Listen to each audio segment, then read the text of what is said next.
everybody. I thought I would have you join me while I make some butternut squash soup with my Deluxe cooking blender today. So if you know me at all, you might know that I have really strong feelings about my blender. I love this thing. Yeah, so before I got this, I just had like a medium-ish kind of blender that I would pull out once in a while. I didn't have a really good blender. But this has a permanent place on my counter and I use it. So I go through spurts where it's daily. It's always at least 2 or 3 times a week.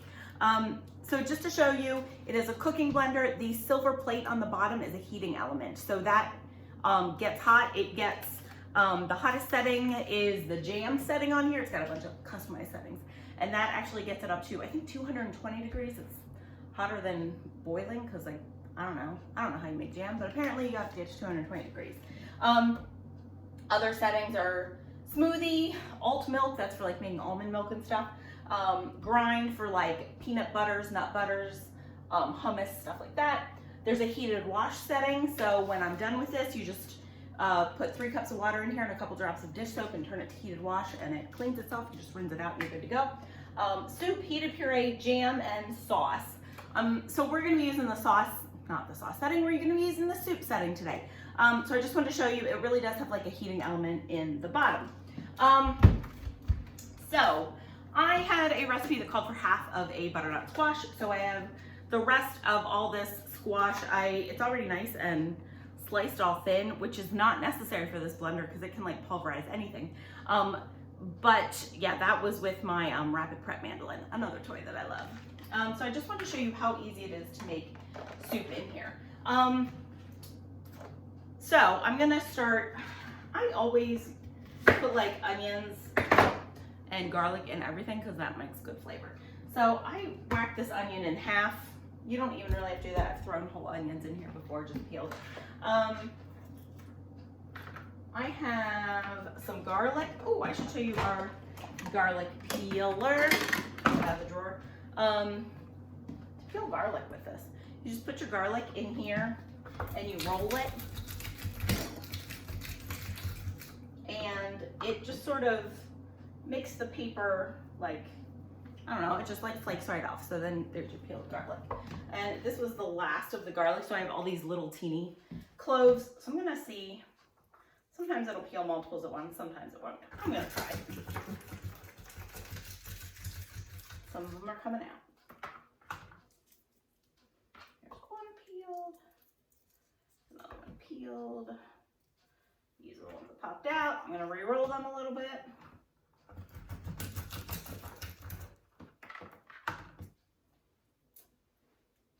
There's that one. That's a lot of garlic, right? But I really like garlic. It makes everything taste delicious. So you might be thinking like, my life is fine without a blender that cooks soup.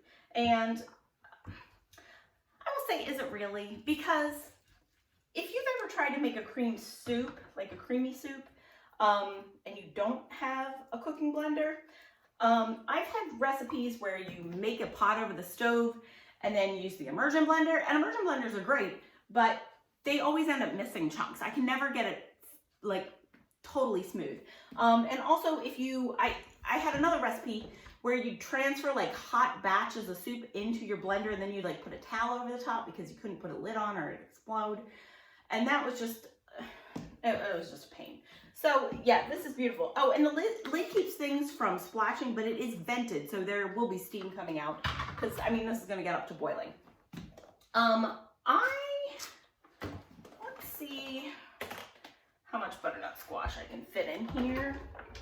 There's like a cold and a hot line. That's probably pushing the limits of it. So, but I was trying to figure out what flavors I wanted in here, and I really love rosemary. So my rosemary bush outside is good and healthy, so I like a lot of rosemary. So I'm just throwing that in there. I also thought I might want a little sagey flavor, so a couple sage leaves. These are not bay leaves, they're sage leaves. You put bay leaves in a lot of soup, don't put them in here because bay leaves, you need to be able to pick them out. And this will pulverize everything, so yeah, just to clarify. I also thought like some carrot might just enhance the flavor a little bit. It's kind of similar in flavor to the butternut squash, but yeah. The other thing I have here is kale that kind of, oh, there's another sage leaf, that kind of needs to be used up. This might make my soup less pretty in color, but I'm gonna just shove it in there. And it's also, I mean, this is so packed with veggies, right? Another thing I'm gonna add is, just drop that, my very last bit of pea protein that I have on hand. I need to get my next order in. This is one of our enrichables. So it's yellow pea protein, because this is like not a proteiny dish, so wasn't much in there, but hey, a little bit. And the other thing is I've made recipes like this before that have had apples in them to add like a little sweetness. And right now I've got some apple cider that I need to be using up. So I'm just gonna put a little bit, this stuff's sweet, so I need to kind of gauge how much I put in. I'll start with that, right? Because can't take it out if you put too much in. And normally I'd add like chicken stock or chicken broth, but I don't have those things right now. So I'm just gonna add a little bit of filtered water. I do want this soup to be pretty thick, because you can always thin it out, right? But you can't, it's trickier to thicken it.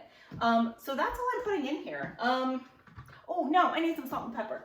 So another thing is, I could stand here and grind pepper, but what's the point? Because everything in there is gonna get pulverized. So I'm gonna just open my pepper grinder and put, that was like 4 peppercorns. Be careful because it's easy to go overboard with those.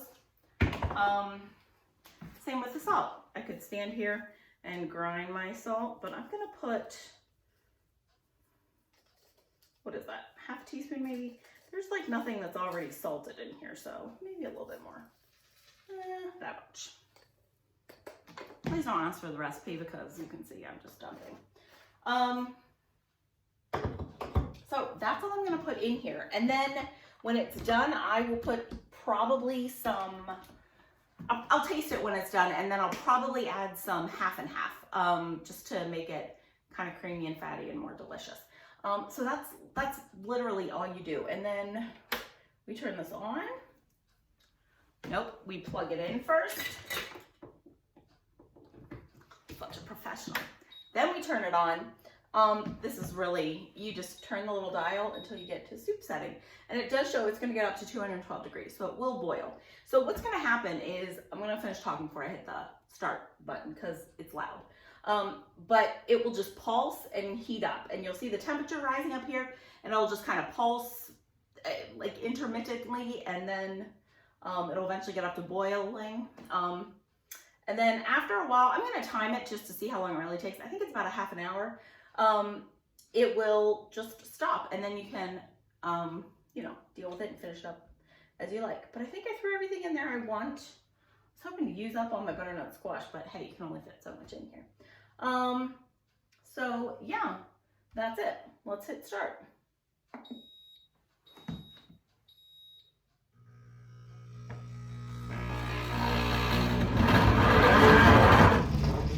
I'm gonna move you in so you can see it browning in there. And this is all it does. You can see the onions already getting all pulverized up. And down here you can see it's 61 degrees. Because most of my ingredients were room temperature-ish or a little cold. So that's all it'll do. It's heating up right now. And it'll just pulse, and here it goes again.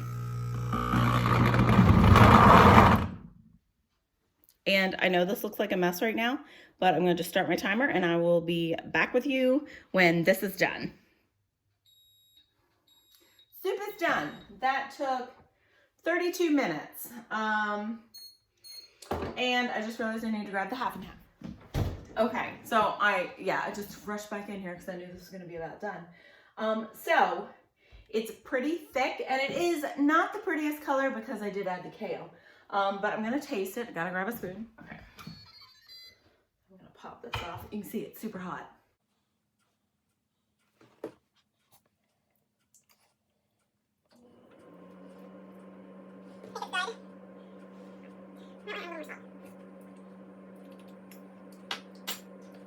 I'm gonna say for now I'm not gonna add more salt.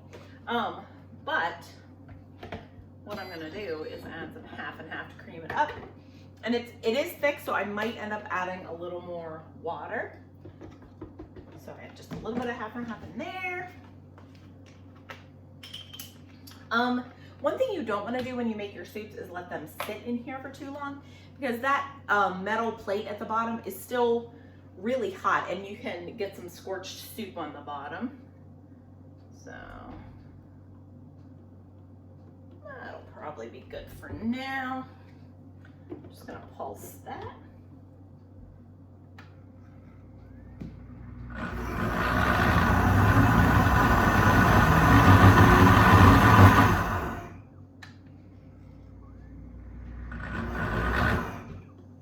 And if you don't want your soup to be this like dingy green color, don't add the kale or use kale enrichables, because that will not color quite as much.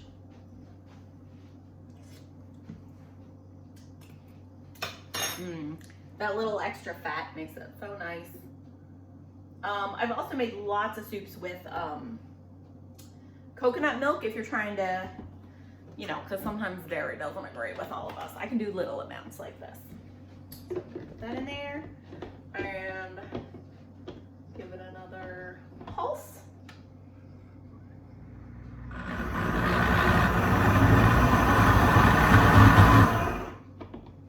And this is also the stage if you wanted, like I've made broccoli soup in here, and the first time I made it, it was so creamy that it was almost weird, like I wanted it to have chunks of broccoli. So the next time I made it, I just threw some broccoli in at the end and pulsed it a little so that I would still get some of the nice chunks in there that I wanted. Or if you had herbs that were a little more delicate, like parsley or basil or something that you wanted to add right at the end, this would be the time to put that. So I'm not going to eat this right away, so I'm going to transfer it to another container. But you can you see how nice and smooth that is?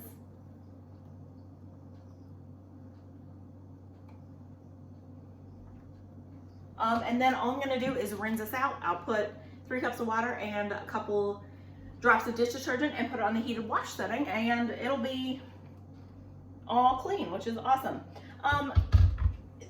I just use this blender so much. Right now when I'm filming this, we're just a couple weeks from Thanksgiving, and I always use it on Thanksgiving for 3 things. I make cranberry sauce. My hubby doesn't like the chunky kind, even though I love chunky cranberry sauce. So this is a great way that I can make a smooth cranberry sauce. I use the jam setting, and I forget exactly what I do, but I always figure it out.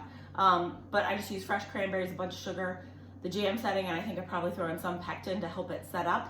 I make mushroom, like a cream of mushroom soup that I use on my, for a green bean casserole. I just put a whole bunch of mushrooms, garlic, onion, salt, pepper. I think that's pretty much it. And I think I, again, use the soup setting for that.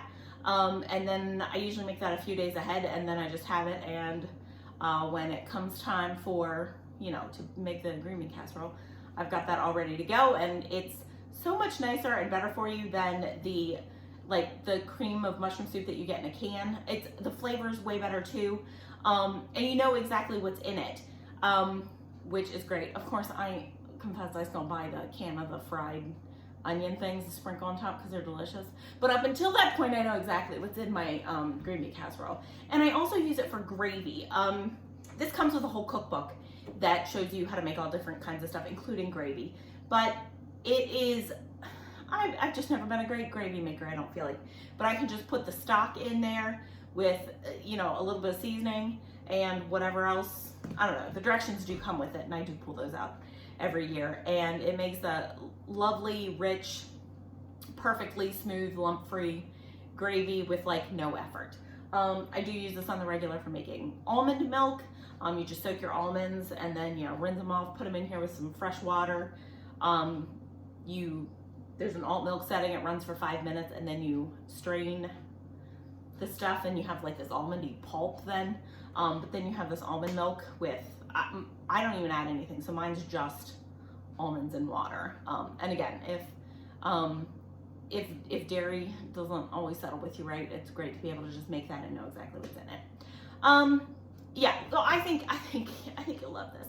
I didn't know I needed it, and I didn't know how much I'd use it until I actually had it. But yeah, put that on your Christmas list and send me your significant other's information, and I will contact them and sell them a blender for you. Anyway, that's all. Thanks for watching. Let me know if you have any questions. Bye.